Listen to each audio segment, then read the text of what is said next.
tous, ravie de vous retrouver pour cette nouvelle Vienne Actu, un tour d'horizon de votre actualité locale. Et on commence par votre météo. Ce sera encore l'été ce week-end avec du soleil et 28 degrés de moyenne demain sur Estrablin et Pont-Évêque, jusqu'à 30 degrés dimanche. Ce sera un tout petit peu plus frais du côté du Pays Roussillonnais avec 26 degrés de moyenne. Et profitez-en, les barbecues peuvent encore être de sortie la semaine prochaine puisque ce beau temps va durer au moins jusqu'au week-end prochain. Et avec cette chaleur, gare à l'ambroisie. Attention si vous êtes allergique, le Rhône et l'Isère étaient en vigilance orange cette semaine. Et d'ailleurs, si vous apercevez des plants d'ambroisie, il faut le signaler sur le site signalement-ambroisie.fr. Un point travaux maintenant avec le lancement du programme Apollo à l'espace Saint-Germain. C'est le dernier bâtiment qui doit être rénové sur le site. L'Éridan a été démoli et il va faire place à plus de 4000 m² de bureaux.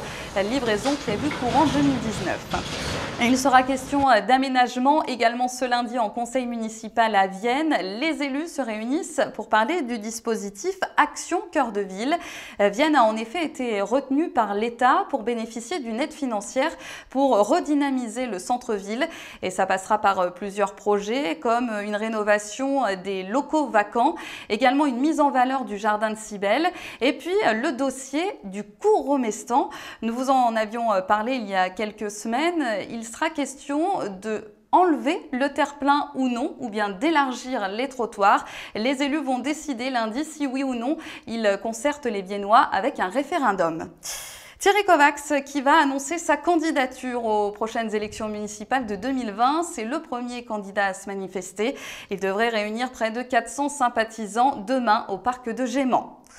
On a aussi appris ce mercredi la mort de Jean Paillaré, celui qui a tenu la droguerie Paillaré pendant plus de 40 ans. Il a aussi été maire de Saint-Sorlin pendant 12 ans. On adresse bien sûr toutes nos condoléances à la famille. On parle santé maintenant avec le nouveau pôle de médecine douce de Condrieu. Il a été inauguré cette semaine et regroupe pas moins de 25 praticiens, des hypnothérapeutes, des magnétiseurs, des acupuncteurs.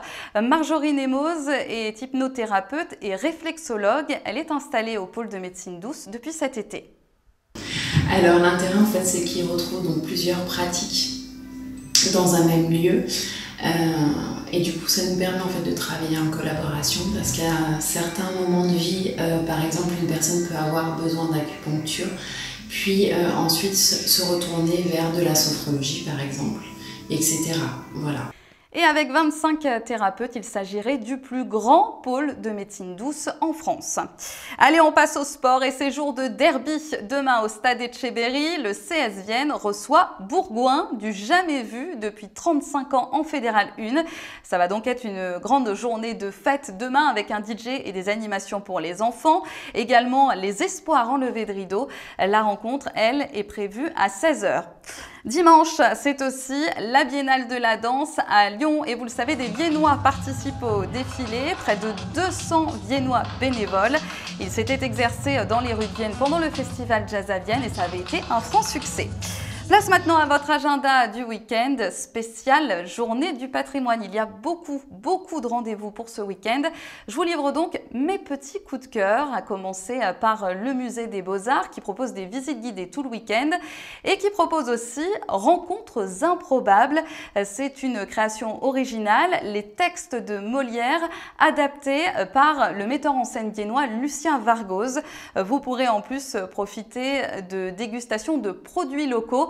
Ça a commencé mercredi soir et ça se poursuit jusqu'à demain. Dans le quartier du Temple, une grande exposition sera proposée demain dans les rues avec des artistes amateurs et professionnels. Et puis pour les enfants, ils pourront aussi faire un concours de dessin. Ils devront croquer le temple. L'accès est libre pendant toute la journée. Comme l'an dernier, le Théâtre municipal de Vienne participe aussi aux Journées du patrimoine en ouvrant ses coulisses. Et ça a été un tel succès l'an dernier que des nouveaux créneaux sont proposés à 14 h et 16 h demain et dimanche. Un bond dans le temps à la salle des fêtes de Vienne. Un grand jeu sera proposé demain et dimanche à 16 h 30 autour de l'alimentation médiévale et du banquet. C'est un jeu à faire en famille avec les enfants dès 5 ans et je vous conseille de réserver avant.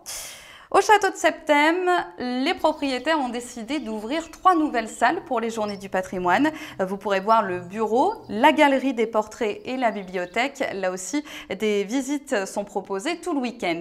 Et puis, dernier coup de cœur, les 80 ans de l'hôpital de Vienne. Demain, c'est une grande journée de fête qui se prépare avec une exposition, également un forum des métiers, des démonstrations de véhicules d'urgence, des sites qui seront aussi ouverts pour l'occasion et un lâcher de ballon dès 16 h. L'hôpital fête ses 80 ans sur le Mont Salomon et pour l'occasion, la ligne de bus LVA qui monte à l'hôpital sera gratuite. Et d'ailleurs, on reparlera de l'anniversaire de l'hôpital puisque des festivités sont proposées pendant tout le mois de septembre avec une exposition dès la semaine prochaine au premier étage de la salle des fêtes de Vienne. Et voilà ce qu'on pouvait dire sur les Journées du patrimoine. Il y a encore beaucoup d'autres rendez-vous à découvrir. Vous retrouvez entre autres le programme sur le site de Vienne Condrieu Tourisme. Et n'hésitez pas à nous laisser vos coups de cœur du week-end sur la page de Vienne TV. Passez une très belle semaine.